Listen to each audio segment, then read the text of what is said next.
que vous parlez de l'opposition dans ce pays? Il n'y a pas d'opposition. On quitte d'un pays très endetté aujourd'hui qui a une dette de 14 milliards et il va passer... maintenant nous sommes à 16 milliards, il paraît qu'il y a 2 milliards qui viennent de s'ajouter, hein, parce que quand Kabila est parti, il a laissé une dette de 3 milliards. Aujourd'hui, l'homme qui est arrivé, il s'est endetté de 11 milliards, donc de 13 milliards pratiquement. Les 13 milliards, on ne sait pas ce qu'il a fait avec ça. Et en termes de réalisation, il n'y a aucune réalisation. Le pays est vraiment par terre. Il n'y a aucun résultat. Le monsieur, l'ancien candidat, quelle est la formule magique qu'il nous a proposée avec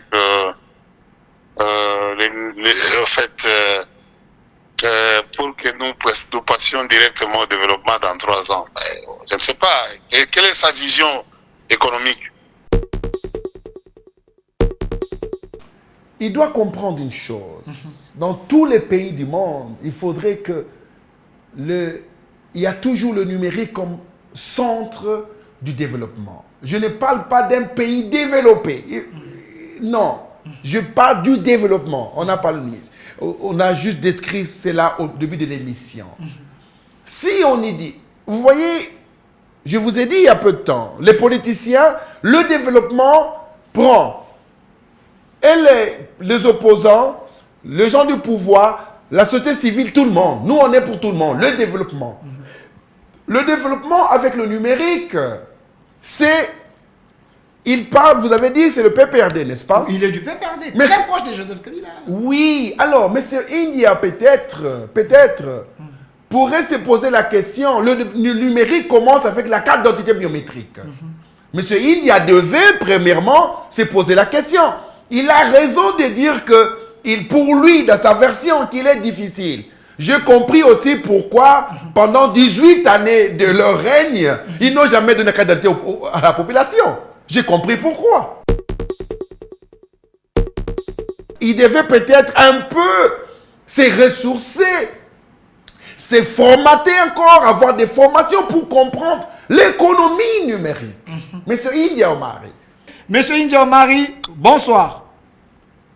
Bonsoir, merci. Vous êtes en direct sur Communication Plus avec un ancien candidat président de la République, monsieur Yves Mpunga, qui propose le développement dans 3 ans avec l'économie numérique. Pensez-vous que si on arrive à gérer l'administration congolaise de manière numérique, on peut aller à un développement dans peu de temps? C'est utopique. On parle de développement comme processus cumulatif où au fait, je ne sais pas quel est le concept qu'il a utilisé pour parler de développement. On quitte d'un pays très endetté aujourd'hui qui a une dette de 14 milliards et il va passer...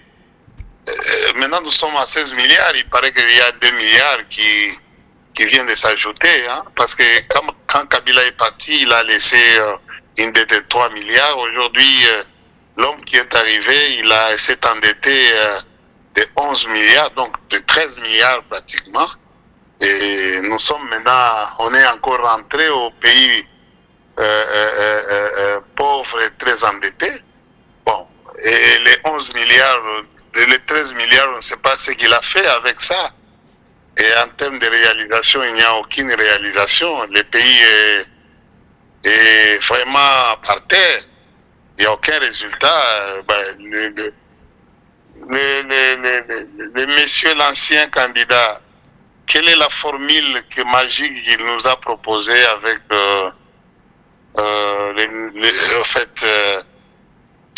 pour que nous passions directement au développement dans 3 ans? Je ne sais pas. Et quelle est sa vision économique? Parce que je suis sûr qu'au fait, il a fallu une vision. Les pays tels que M. Chilombo avait trouvé, s'il était venu avec une vision économique, on serait très loin. Maintenant, il est venu avec une vision de conflit et de destruction du pays. Voilà là où nous sommes aujourd'hui. Donc, s'il avait une vision économique, l'économie devait lui amener une formule politique pour amener à une formule sociale. Maintenant, M. Chilombo n'a rien proposé en termes de vision ou un programme économique. Voilà là où nous sommes en train de tergiverser. Alors, M. India Omari, vous êtes du PPRD, vous pensez que c'est très difficile que dans 3 ans que nous puissions aller à un développement. Comme un opposant, vous pensez que c'est impossible? Je ne suis pas opposant, je suis quelqu'un qui est révolté par la destruction du pays, par la violation continuelle de la constitution des lois du pays par M. Chilombo. Voilà. Je ne suis pas parti aux élections, je n'ai jamais fait des élections qui étaient chaotiques, qui nous a amené aujourd'hui, qui nous a produit un pays dans la tension aujourd'hui. Vous voyez que on ne peut pas me parler aujourd'hui opposant. Opposant, c'est quelqu'un qui va aux élections et qui accepte les verdicts et qui veut maintenant proposer une alternative, c'est-à-dire d'autres idées. Maintenant, il s'oppose aux idées du gouvernement. Moi, je ne vois en face de moi aucune idée gouvernementale. Regardez, si vous comptabilisez toutes les décisions du Conseil des ministres, aucune décision du Conseil des ministres n'est appliquée. Est-ce que vous parlez de l'opposition dans ce pays? Il n'y a pas d'opposition. Merci. Merci. Ah oui. Merci, M. India, de votre contribution. Comprenez, nous prenons tout le monde. Lui reste sceptique de son côté, dit c'est pratiquement impossible. Okay. Comme une autre personne m'avait dit, M. Yves, à quel côté na bateau et ça là déjà. Ndenge nini ondimi ba risque que nos côté na bateau ça ko la India omara bi patikali ko mona elo côté développement oyo mona ndenge nini. OK. Je peux prendre une autre question en attendant, comme ça on répond de mi badem balamo quand les gens insistent. Allô? Allô? Oui, allô, oui. Je suis dans l'émission ou bien... Vous êtes dans l'émission en direct. Vous nous appelez depuis quel pays? Ok, allô, oui. Ok, merci. Moi, je vous appelle à partir de l'Afrique du Sud. On vous écoute. Allô, vous m'entendez? On vous écoute, vous êtes en direct. Ok, merci, monsieur le journaliste. Bon, j'ai bien suivi son Excellence, monsieur Yves Punga, par rapport à ce qu'il a pu expliquer sur l'économie numérique. Mais je voulais un peu essayer je voulais un peu comprendre un peu. Quand il est tenté de parler sur le développement dans 3 ans, est-ce que les infrastructures de notre pays ne causent pas problème? Là, à part cela aussi, est-ce que nous avons des centres de database fiables où permettre pour avoir toutes les données, ou bien tout sera réalisé dans 3 ans? Parce qu'à part cela aussi, nous devons tenir compte qu'il y a aussi le AI qui vient aussi, et outils qui s'introduit aussi dans tout ça. Merci. Merci pour vos questions pertinentes. Président Yves, depuis l'Afrique du Sud, on vient de nous appeler. Vous pouvez répondre des questions. India Omari et notre frère de l'Afrique du Sud. Oui, monsieur India Omari, un grand homme pour le Congo, intelligent. Il était DGA adjoint de l'OGFREM. Oui, vraiment. Il a géré les parcs au sein. Oui, il est intelligent. Mais il doit comprendre une chose. Dans tous les pays du monde, il faudrait que il y a toujours le numérique comme centre du développement. Je ne parle pas d'un pays développé. Non, je parle du développement. On n'a pas le ministre. On a juste décrit cela au début de l'émission. Si on y dit, vous voyez, je vous ai dit il y a peu de temps, les politiciens, le développement prend. Et les opposants, les gens du pouvoir la société civile, tout le monde. Nous, on est pour tout le monde. Le développement. Le développement avec le numérique, c'est... Il parle, vous avez dit, c'est le PPRD, n'est-ce pas? Il est du PPRD, Mais très proche de Joseph Kabila. Oui, alors, M. India, peut-être, pourrait se poser la question. Le numérique commence avec la carte d'identité biométrique. M. India devait, premièrement, se poser la question. Il a raison de dire que, pour lui, dans sa version, qu'il est difficile. J'ai compris aussi pourquoi, pendant 18 années de leur règne, ils n'ont jamais donné carte d'identité à la population. J'ai compris pourquoi. Je n'ai pas voir la photo de M. India Omari. J'ai compris pourquoi. 18 années au pouvoir, ils n'ont jamais donné la carte d'identité à la population. La carte d'électeur était toujours la même chose. On comprend peut-être. Moi, je ne dis pas qu'il a tort. Je dis peut-être qu'il devait peut-être un peu se ressourcer, se formater encore, avoir des formations pour comprendre l'économie numérique. Monsieur India Omari, l'économie numérique, cela veut dire ceci. Vous étiez à l'OGFREM. L'ensemble de l'OGFREM contrôlé par un système. Vous êtes à votre bureau, vous contrôlez les départements, les entrées, les sorties, l'argent, tout contrôlé de manière électronique. Alors là, numérique, et alors là, vous pouvez maintenant étendre vos recettes. Et si dans le domaine du gouvernement, cela veut dire ceci, que le président de la République, le Premier ministre, a le contrôle du pays. C'est ça le numérique. Alors, si on nous dit que c'est impossible, à quand? Quand est-ce que lui pense cela pourrait être possible? C'est ça le problème. Tout le monde est pessimiste. On leur donne raison.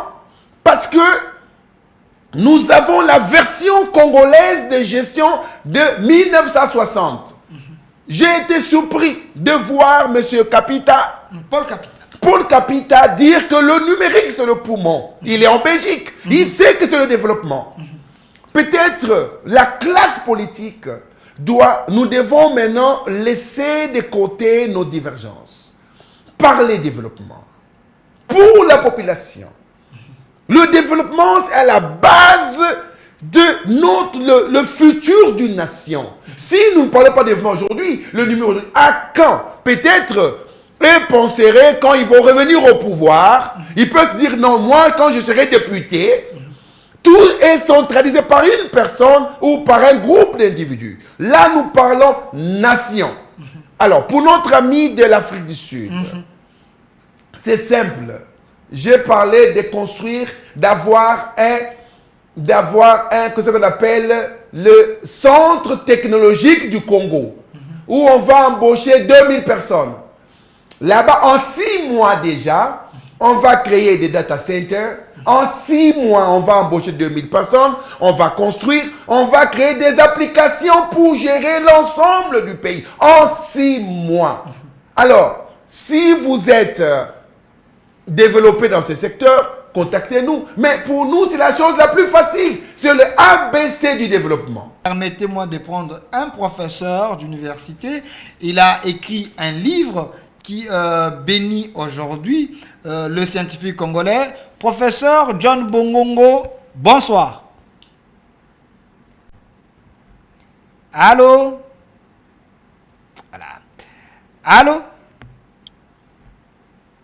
Je veux... Oh là là. Professeur John Bongongo, bonsoir. Bonsoir. Vous êtes en direct sur Communication Plus Télévision. Vous venez d'écrire un grand livre. Si je ne vais pas entrer vraiment en profondeur, mais plutôt vous demander qu'on puisse revoir les codes miniers. C'est quoi l'intérêt? Bon,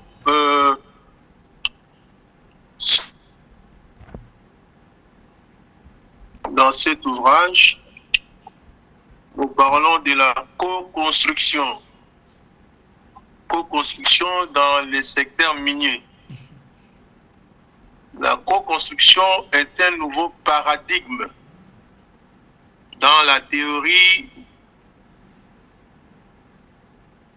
Elle se présente comme une approche multipolaire intégrée qui requiert une implication à outrance n'est-ce pas, de participation ou d'intégration d'un grand nombre d'acteurs. Et dans cet ouvrage, nous parlons du secteur minier. Et l'épicentre, c'est que actuellement le partenariat minier doit être axé sur l'industrialisation. Vous avez vu qu'il va parler de la transformation des cuivres. Il faut industrialiser les cuivres, les câbles, tout ça. Je vous apprends que dans notre pays, nous fabriquons des câbles. N'est-ce pas? La Gécamine a une branche qui fabrique déjà des câbles. Donc, il faut seulement redynamiser déjà ici. Là, je la Gécamine. Donc, actuellement, si on veut s'engager à un partenariat, il faudrait que cela puisse avoir comme socle l'industrialisation. Donc, on ne va plus, n'est-ce pas, s'hasarder à commercialiser le minerai à l'état brut. Là, on ne gagne rien. Donc, il faut vraiment arriver à transformer localement et avec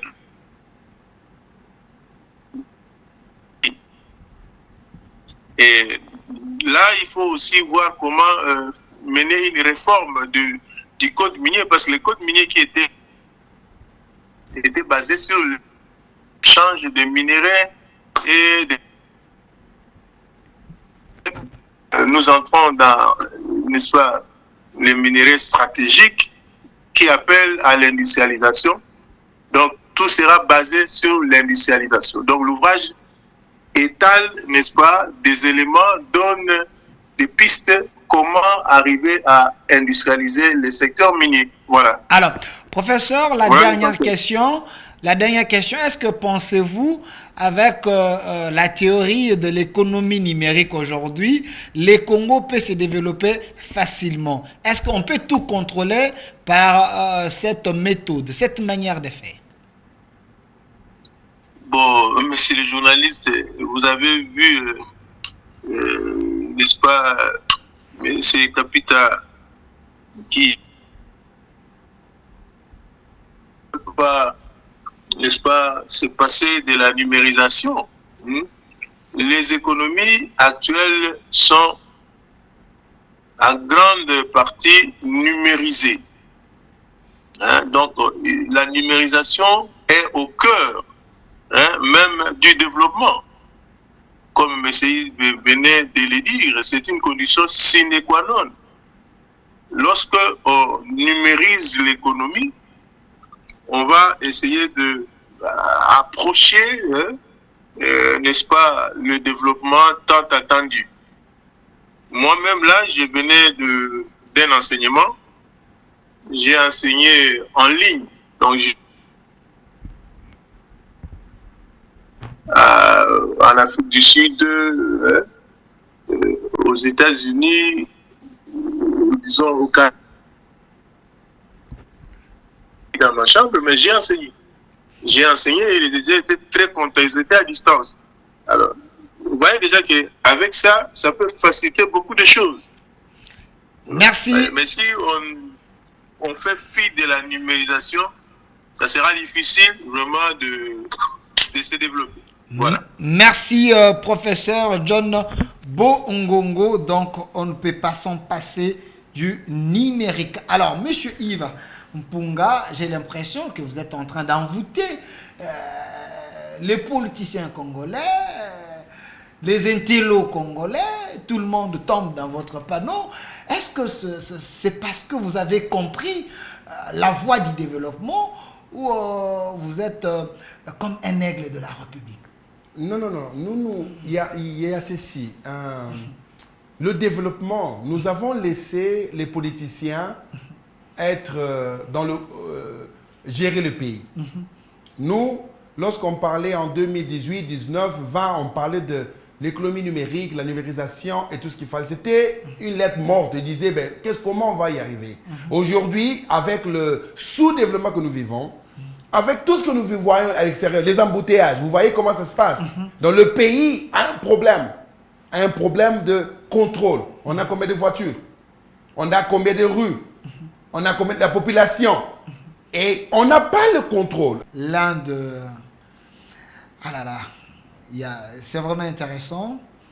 Il y a l'un des 13 parlementaires de l'UDPS, les fondateurs de l'UDPS, Monsieur Paul Capita, bonsoir, vous êtes en direct ici sur Communication Plus Télévision. Mbote Nayo. Mbote. Voilà, Ozali, fondateur de l'UDPS, l'un des 13 parlementaires, Oza Kolanda Biso, Namboka Nini.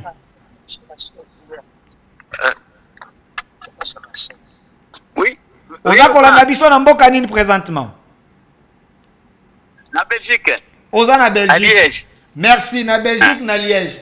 Monsieur Yves Mpunga parle de l'économie numérique.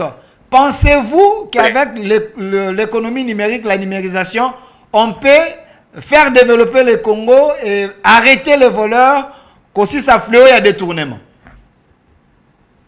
Je le crois, je suis certain des conséquences que cela va comporter en ce sens-là, parce que le numérique est à l'économie, c'est que le cœur est à l'organisme humain. Le niveau de détournement dans notre pays inquiète plus d'un. La seule solution, c'est cette voie-là. Il faudrait que le gouvernement en tienne compte. C'est l'unique voie de salut. Donc, monsieur Yves Mpunga, il a totalement raison. Il a totalement raison, il a parfaitement raison, fils.